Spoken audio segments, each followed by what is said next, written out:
the outcome. You start looking at answering the question.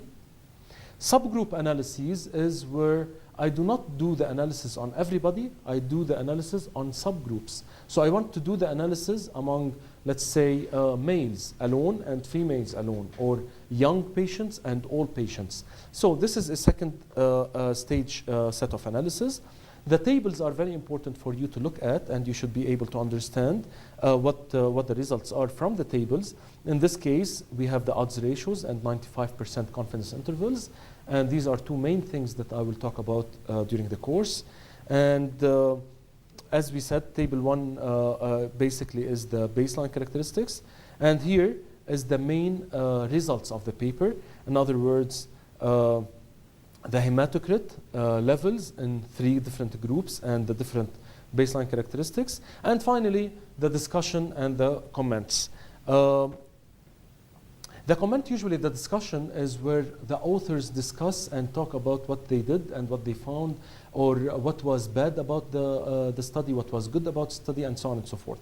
So it is a discussion about the paper, but basically the authors are expected to write something about what is their final comment about the paper, and of course study length and limitations, because any study, it will have some limitations. So the author has to provide the reader with information about their perception of their strengths and limitations of the study. So it's very important for you as a reader to read this part, because it highlights the weaknesses of the study. And finally, the conclusion in a certain or a specific a few sentences which summarizes the whole research project. The references are very important. The last part in any paper are the references. And when you look at the references, or actually you should look for the references, because you should see what are the references that are used in the paper. Most of the times, if you are an expert in this field, or you are learning a lot of information about this a certain field, you should know important papers or important projects that have been carried out in this specific field. This is why you might look for these highlights papers in the reference list. The second thing is the year of publication for these papers, like 1992, 1977, 2001, 1990, and so on and so forth. So you can see how updated the literature review was, and you might look for important papers that were published in the field. Thus, I will move to the second part, which is the process of research. So what I've done in the first part is I have gone over the different items of a certain paper, the importance of it, and this is where we will start talking more in details about carrying out research. So the process of research basically goes from identification of a certain question all the way where you publish a project or a paper on the topic that you have carried out. So how do you start a research process? It starts, as we said, with the question. You have to have a very clear question in mind to do so that you can carry out a research project. In other words, if you do not have a clear research question, you'll not be able to develop a good methodology, and you'll not be able to write a good result section, and your findings will not be good, because to start with, the whole process was not structured or based on a solid ground. So what is the question depends on your field. So some of you might be working in oncology, some of you might be working in dentistry, some of you might be working in different fields. So the research question, I will talk a little bit about it, but the research question is you who is going to decide on it, based on your practice, on your readings, on your literature review, and so on and so forth. Once you identify the question, you have to find out what was published before. In other words, you have to have some techniques on searching the literature about what is found in this field. Because if you have a research question, you do not have to go and spend maybe 2 years doing a research to answer this question. The answer to this question might be available on the internet. Just by doing a literature review, you might find a few articles that answer the question that you have. So sometimes questions could be answered by literature review. Sometimes questions should be answered by a research project.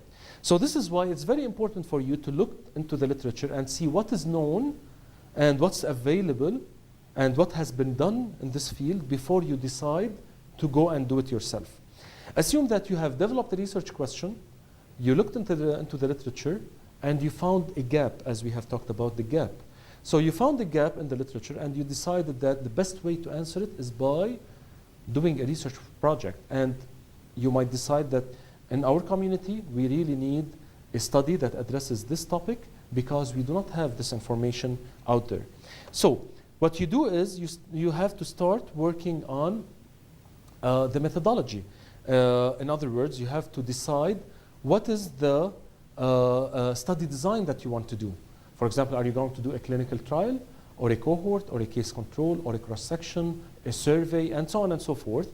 So you have to talk about or decide what study design. You have to decide how many people are going to be working on this project, and so on and so forth. And finally, you have to write a proposal and apply for a grant. Why do we need to write a proposal? As a researcher, you're not expected to just decide on a research question, develop a methodology, and go straight to the patients, collect information from patients, and do your study and then publish it. This used to happen long time ago. But since a few decades, people are expected to write a proposal, submit it to a certain committee in the hospital, for example, or in the institution. Writing a proposal is very important because each institution has something that's called a research committee. So what is a research committee? A research committee is a group of people who are researchers in a certain institution who serve as reviewers or as controllers or as overseers or people who oversee research in a certain institution. In other words, this committee is the committee or the body that governs or regulates research, because otherwise, if there is no such a committee, different physicians, different clinicians will be doing different studies. Nobody knows what's going on in the institution, and patients might be abused. In other words, and this is what happened in the past, where patients, for the sake of research, they were abused in a very harmful way. And since then, there's a lot of ethical issues that have to be taken care of when research is involved. And this is why the research committee, or something that we call Institutional Review Board, IRB. Institutional Review Board is the body that gives final approval for the projects. So finally, writing a proposal is important for you to get an approval. So somebody might ask me, why do we need an approval to do a research? I'll tell you, for the sake of the patients, for ethical reasons, and finally for publication. Assume that you have carried out a research project and you have written a paper and you have finished the project and you want to publish it. Most of the journals that you want to publish in will ask you for the research approval.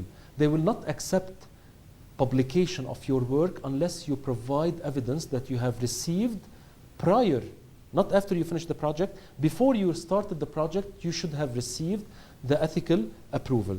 And this is why when you submit a proposal to a research committee or the IRB, Institutional Review Board, the IRB committee, what should they be looking for?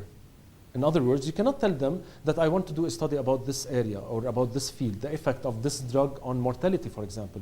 You have to provide them information about, again, the introduction, what is known, what's the objective, what is the methodology you are proposing, and what are the expected results. So you should provide them with full information so that they can review this proposal and decide whether this project is needed or not, is it ethical or not, is it important or not, and if they meet the criteria, if you meet the criteria for this, they will tell you, okay, you have the approval to do the study.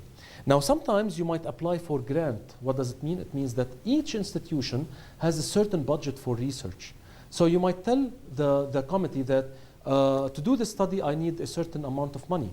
And based on the importance of the study, they will tell you, okay, this is the money, go ahead and do the research. So you have to write a full proposal, submit it to the committee, and get the approval for that before you start. So after you get the grant, you will collect the data and analyze it. Collecting the data might take 1 month, might take 5 years. It depends on the study, and we will talk about it later. So the data collection is the step where you start getting the information from patients, following patients, and so on and so forth. And then analyzing it is where statistics is involved. You have to put the information to the computer. You have to get the p-values, the odds ratios, the relative risks, and so on and so forth. So finally, after you analyze it and you get the results and you put the tables and so on and so forth, you can stop at this stage. And I know that most studies stop at this stage where they write a report maybe and submit it to a certain, to the institution, for example, or they present it in a conference and so on, but it stops there. So I would say that the last most important part is writing a paper and publishing it at the end. In other words, if you do a certain study and you spend money on it and you spend efforts and you spend maybe 2 years working on a certain project, and eventually it is sitting on your computer or on your desk, so it's worthless. You have wasted your time. Unless you publish it and let other people know what did you do and what did you find, your study will not be properly finalized. So this is why writing a paper and publishing it is very important. In other words, I spent some time on this slide to just show you that a research project starts with a question and ends with a publication. The course outline that I will be talking about is an open discussion, which I assume that we have done in this in the past half an hour. The second point is identifying a research hypothesis. In other words, I will just highlight the important aspects you should look for when you are identifying a research topic or a research hypothesis. A literature review, how to do a literature review, and some small techniques about doing a literature review. The second point is talking about the study designs, the different study designs that we have. The third thing is writing a proposal. I will go about the different items that you have to provide in a proposal. Next, we will talk about the data collection, how to collect the data, how to enter the data, how to clean the data, and how to manage the data. These are different things that are common in any study design or any study project, research project. Finally, I will talk about statistics in the sense of descriptive statistics, inferential statistics, and using different statistical tests. And finally, I will talk about research dissemination, which is how to publish and how to work on publishing a certain point.